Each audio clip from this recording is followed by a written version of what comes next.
Hello friends, welcome to my channel read with Usha. और आप सब लोग कैसे हैं और आप सबकी तैयारी कैसी चल रही है ये जरूर बताइए कमेंट करके। कैसी तैयारी चल रही है? लग रहा है आपको 90 मार्क्स आ जाएंगे आपके। सिर्फ 90 मार्क्स लेने हैं। अच्छे से तैयारी करो। इतना इजी भी मत समझना पेपर को कि आप तैयारी बिल्कुल हल्की कर दो। जम के तैयारी करनी है। इस 10 दिन में पूरा जोर लगा देना आपको। जो आखिरी के 10 डेज बच गए हैं ना, इसमें तो मैं आपको कुछ 5 स्टेप बताने वाली हूँ कि इन 5 स्टेप्स को फॉलो करके आप इन 10 डेज में अच्छी तैयारी कर सकते हो। ठीक है, तो लेट्स स्टार्ट।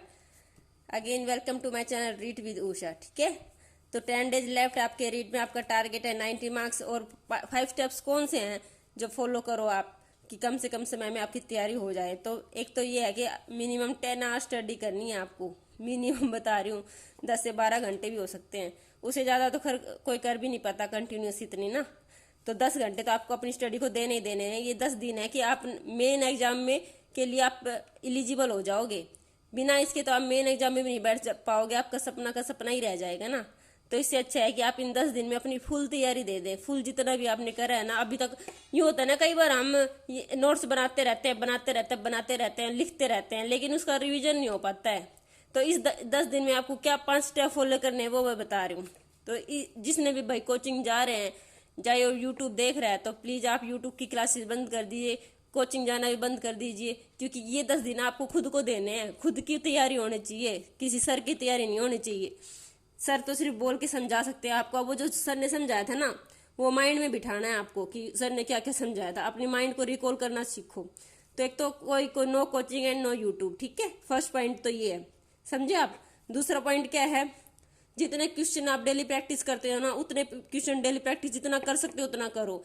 हर एक टॉपिक के, हर एक सब्जेक्ट के, जैसे मैथ के, हिंदी के, इंग्लिश के, है ना। जो संस्कृत है उसके पास संस्कृत के, सीडीपी के ना, 5 सब्जेक्ट के प्रैक्टिस ट्यूशन करने हैं डेली। यूँ नहीं कि आज सीडीपी के करे कल मैथ के करूँगा, ऐसे नहीं। सीडीपी के भी करने हैं, मैथ के भी करने हैं, चाहे 10-10 करो सबके, पर करने जरूर है। और रिवाइज भी करना है। तो दोनों चीज़ें साथ साथ। रिवाइज जब आप प्रैक्टिस करो तो आप देख लो कौन सा सेक्शन आपका वीक चल रहा है, कौन से पोर्शन में आपकी कम दिक्कत आ रही है, मार्क्स कम आ रहे हैं, तो उस पोर्शन को जरूर रिवाइज करना है। दूसरा तो ये है, जितने क्वेश्चन प्रैक्टिस कर सकते हो ना इन दिनों में करना है आपको, जितने क्वेश्चन कर सकते हो।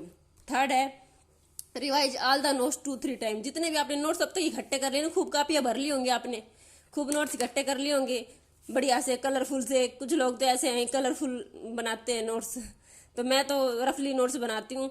मुझे ज़्यादा, क्योंकि अपनी राइटिंग तो सबको समझ में आ ही जाती है ना। और इन लास्ट डेज में तो उसको फटाफट रिवाइज करना होता है। तो जितना भी आपने नोट्स बना लिए ना, उसको मिनिमम 2-3 टाइम तो ऐसे मतलब रिवाइज करना है कि बिल्कुल अच्छे से समझ में आना चाहिए आपको कि ये क्या कह रहा है। यूँ नहीं सिर्फ एक बार पढ़ लिया और हो गया, ऐसे नहीं। समझ समझ के रिवाइज करना है। और फिर जब लास्ट के 2-3 दिन बचेंगे ना, तब आपको तो पूरा अच्छे से मतलब उनको घोट के पी जाना है एक किस्म से उन नोट्स को। फिर नया टॉपिक नहीं छेड़ना। कभी कोई अभी नया टॉपिक छेड़ने बैठ जाओ कि मेरा ये टॉपिक रह गया तो वो कर लूँ, ये कर लूँ। नया टॉपिक ना तो याद होता है इन आखिरी के दिनों में, और ना फिर आपके जो पुराने टॉपिक है ना वो भी भूल जाते हैं। तो नया टॉपिक नहीं छेड़ना है। जितने आपने बना लिए नोट्स अच्छे से रिवाइज कर लो। हाँ, कोई टॉपिक ये है कि कोई टॉपिक बहुत इंपॉर्टेंट होता है, हम यूँ सोचते हैं कि लास्ट में करेंगे। तो आपने प्रीवियस ईयर के पेपर भी देख लिए होंगे, क्या क्वेश्चन आते हैं क्या नहीं आते हैं। तो उन जो इंपॉर्टेंट टॉपिक है ना उनको तो छोड़ के ही मत जाना। जैसे प्याजे वाला टॉपिक है, कोई इसको छोड़ के चला जाएगा तो माँ बेवकूफ़ी होगा ना कि मैं तो लास्ट टाइम सोच के लास्ट टाइम में कर लूँगा और फिर नहीं करा। तो वो तो फिर माँ बेवकूफ़ी इंसान होगा जो इतने इंपॉर्टेंट टॉपिक को छोड़ के चला जाएगा, है ना। ऐसा नहीं करना है। जो आपको लग रहा है कि हाँ इसमें क्वेश्चन आते हैं, और प्रीवियस ईयर पेपर देखे होंगे, मॉक टेस्ट बहुत सारे देखे होंगे आपने, तो वो जरूर करना है। ठीक है, फोर्थ ये था। फोर्थ ये है कि डेली ना जितने प्रैक्टिस आप टेस्ट दे रहे हो ना, वो उसको एग्जाम एनवायरनमेंट में दो। क्यों नहीं कि एक प्रैक्टिस टेस्ट उठा लिया, 30 क्वेश्चन है जो भी है, उसमें 150 क्वेश्चन है, एक पार्ट के 30 क्वेश्चन है, तो आपने 10 क्वेश्चन आप कर लिए, 10 10 मिनट बाद कर लूँगा, फिर 10 10 मिनट बाद कर लूँगा, ऐसे नहीं। आपको एग्जाम एनवायरनमेंट में बैठना है 2.5 घंटे बिल्कुल शांति से, अपनी टेबल चेयर पे जैसे कि एग्जाम में बैठते हैं ना, ऐसे बैठ के करना है, ताकि आपको पता चले कि आप 2.5 घंटे में अपना पेपर कंप्लीट कर पाते हो नहीं कर पाते हो। चीटिंग नहीं करनी है। चीटिंग करोगे तो अपने साथ ही चीटिंग करोगे। ठीक है, तो एग्जाम एनवायरनमेंट में पेपर देना है, ताकि एग्जाम वाले दिन आपको ये फील ना हो कि मैं एग्जाम में बैठा हूँ। ठीक है, तो आप इस चीज़ का ध्यान रखना। 5 क्या है? रिवाइज इंपॉर्टेंट, जो मैंने आपको बता दिया अभी कि इंपॉर्टेंट टॉपिक रिवाइज करने हैं मोर एंड मोर, जितने ज्यादा हो सके। और जो आपका वीक पोर्शन है ना, जिस लग रहा है कि हाँ इसमें मेरी गलतियां कुछ हो जा रही है, कई बार ऐसा होता है कि हम एक ही गलती बार बार दोहराते रहते हैं और एग्जाम में भी वही गलती दोहरा के आते हैं।